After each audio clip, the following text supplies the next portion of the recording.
My name is Lucas, and I'm a senior at a university in Texas. This past semester, something happened that I still can't fully wrap my head around. My roommate, Ethan, suddenly vanished without a trace. It started as an ordinary day. We both had classes and planned to grab dinner later. But Ethan never came back. His phone went straight to voicemail, and no one had seen him. At first, I thought maybe he went out with friends or needed some space. But days turned into a week, then 2. His side of the room stayed untouched, and I felt this growing dread. Where could he have gone? Why didn't he leave any note or message? One evening, desperate for answers, I decided to search his things for any clue. That's when I found his laptop hidden under his bed. It was unusual for Ethan to leave it behind since he was always working on something. I hesitated but then opened it. I didn't expect what I found next. Emails that made my blood run cold. Ethan had been getting blackmailed. The messages were threatening, demanding money and silence about something Ethan knew. They mentioned some shady dealings on campus, but the details were vague. My heart raced. What had Ethan gotten involved in? Was it just a prank, or was this real? I couldn't just sit around. I needed to find out more. I started asking around, talking to people who knew Ethan.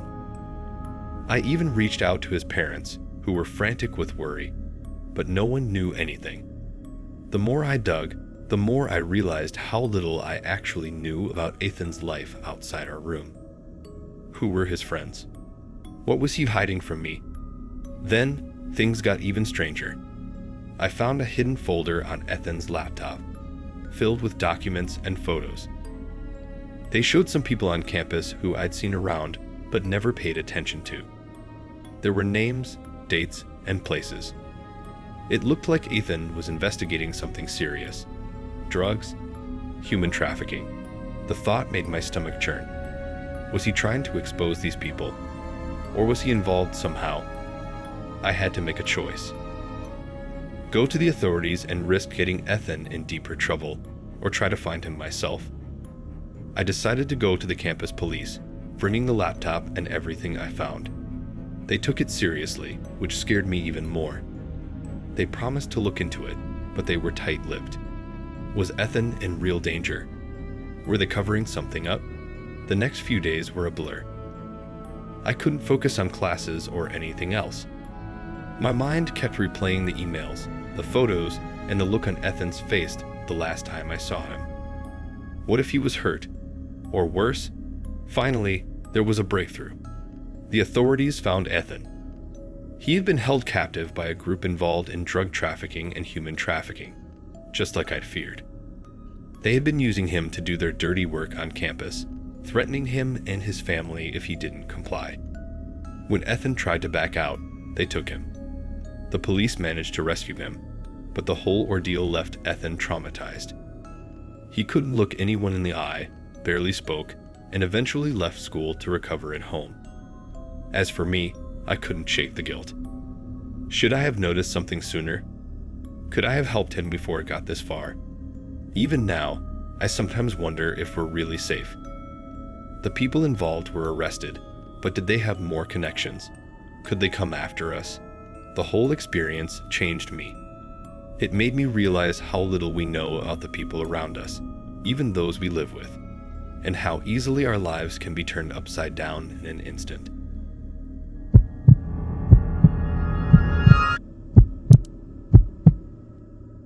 My name is Mason, and I used to be a top student at a prestigious university in California. This is the story of how everything went wrong. It all started when I felt overwhelmed by the pressure to maintain my GPA. You see, scholarships, future opportunities, they all depended on those grades. One night, a classmate approached me with a proposition. Help him cheat on a major exam, and he'd make it worth my while. At first, I was shocked. Would I really risk everything for a better grade? But then, the fear of failure crept in. Could I afford not to? Against my better judgment, I agreed. We planned everything carefully, or so I thought. On the day of the exam, we executed the plan. It seemed flawless. But afterward, I couldn't shake the feeling that something was off. What if we got caught? What would happen to my future? A few days later, my worst fears came true. I was summoned to the dean's office. My heart pounded as I walked in, wondering what they knew. Sitting there was my classmate, looking strangely composed. The dean wasted no time. "Mason, we have evidence that you were involved in cheating during the last exam. Do you have anything to say?" My mind raced. Evidence? How? That's when my classmate revealed the truth. He wasn't just another student. He was an undercover investigator hired by the university to catch students cheating. My heart sank. I'd been set up. "Why?" I asked, my voice barely a whisper. "Why did you do this to me?" He simply shrugged and said, "It was my job." The university expelled me on the spot. I lost my scholarship, my reputation, everything. My parents were devastated. I was humiliated and angry, but mostly, I felt betrayed. How could someone do this to me? What kind of person goes undercover just to ruin lives? I couldn't let it go. I needed answers, closure, something. So I decided to confront the investigator. I found him on campus a few days later. My anger boiled over. "How could you do this to me?" I shouted.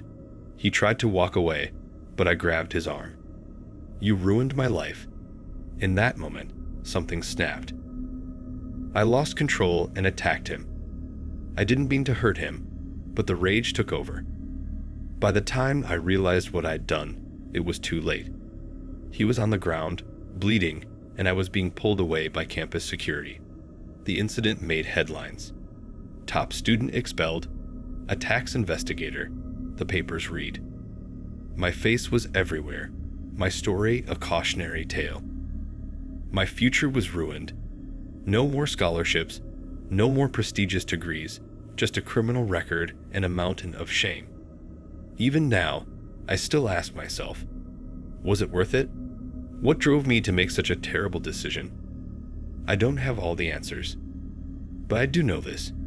Desperation can make you do things you never thought possible. And sometimes, there's no coming back from that.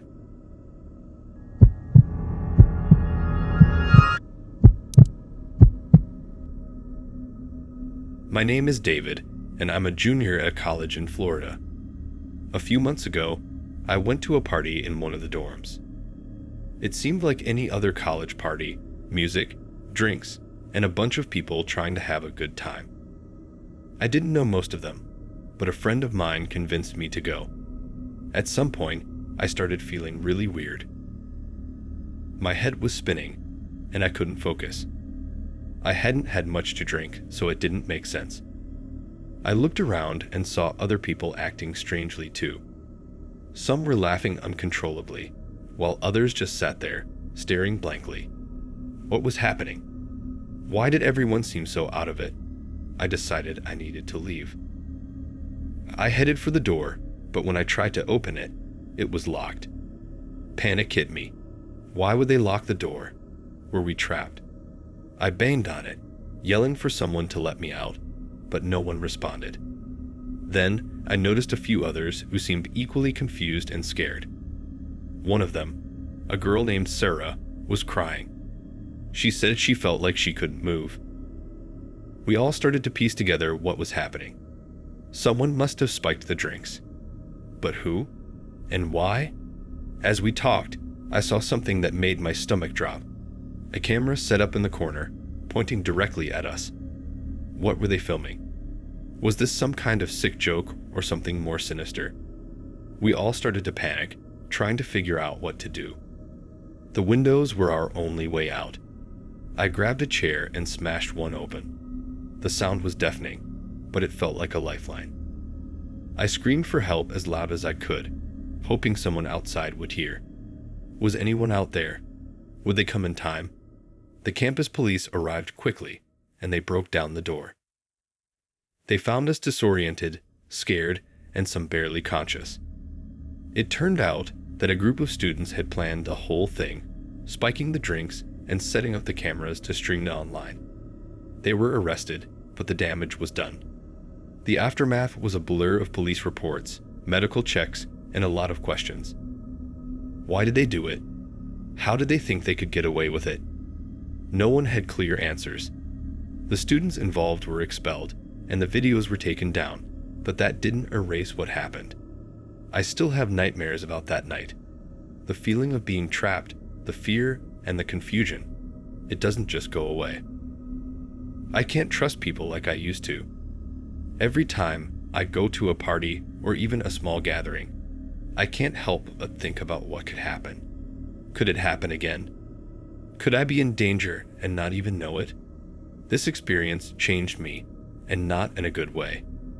It made me realize how quickly things can go wrong and how vulnerable we all are. I hope no one ever has to go through something like that, but I know that in reality, there's no way to be completely safe.